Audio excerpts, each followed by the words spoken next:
Eshik yonida it tirnoqning izlarini topdi. Balki bobom itlarni o'rmonga haydagandirlar. Shifokor bobomning yuragi dosh bermaganini aytdi. Aytishlaricha, itlar darrov yumshoq to'qimalarni g'ajishga tushishar ekan. DNK tahlili hayvon DNKsini borligini ko'rsatdi.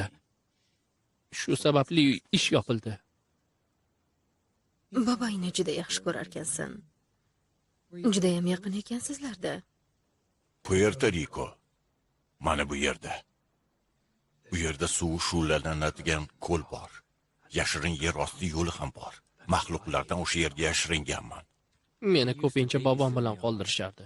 Bobomning yonida o'zimni boshqacha his qilardim. Ko'p gapirma. O'rdak qotib ketibdi. Jake, soat 11 bo'lib qoldi. Nega hali ham uxlamading? Men yangi yerlarni izlab topaman. Bobom ikkovimiz kemada suzib ketamiz. Sen tug'ilguningcha hamma yerlarni kashf etib bo'lishgan. Bu qushlar oldin bir-birini qo'rqitishadi. Keyin boshqalarni bir yoqqa qilishga kirishadi. U hazillashdi. Qani ketdik. Endi uxlaymiz. Ular qo'shnilarning iniga hujum qilishadi.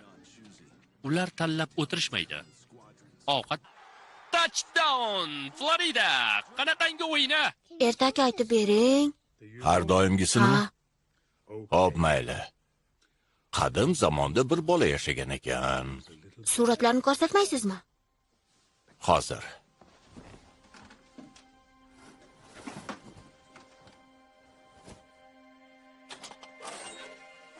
Qadim zamonda bir bola yashagan ekan. Ismi Eyb ekan. O'sha siz edingiz, ha? Ha, to'g'ri. Bola Uels yaqinidagi orolchada joylashgan chiroyli bolalar uyida yashardi. U yerda har kuni quyosh charaqlab turardi. Direktor Peregrin xonim juda aqlli ayol edi. U tamaki chekishni yaxshi ko'rardi.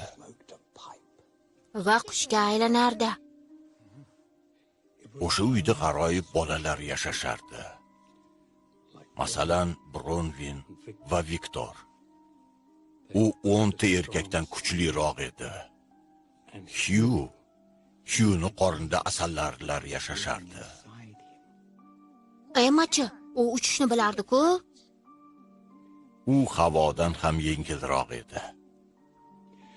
U qo'rg'oshin tufli kiyib yurardi. Bo'lmasa osmonga uchib ketgan bo'lardi. U hozir qayerda? Hali ham orolda bo'lsa kerak deb o'ylayman. Men ham o'sha yerda yashaganman. G'ayrioddiy noyob qobiliyatlar bolalar orasida. Tigriski endi uxla. Meni Tigriski deb atardilar. Bu polyak tilida yo'lbarscha degani. Nega bunday chaqirishlarini bilmayman. Aslida yuraksiz sichqonchaga ko'proq o'xshardim. Nega sizni bolalar uyiga jo'natishgan? Meni vatanim Polshada qolib bo'lmasdi. U yerga maxluqlar kelishgan edi. Qanaqangi maxluqlar?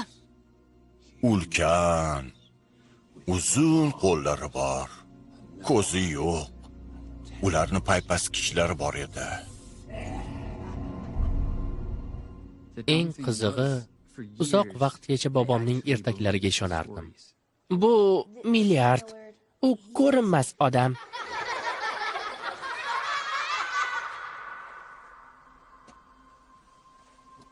O'qituvchim buni fotomontaj dedi. Uni gapiga ishondingmi? Dadam uni sayohat qilayotganimizda Chayqov bozordan sotib olganingizni aytdilar.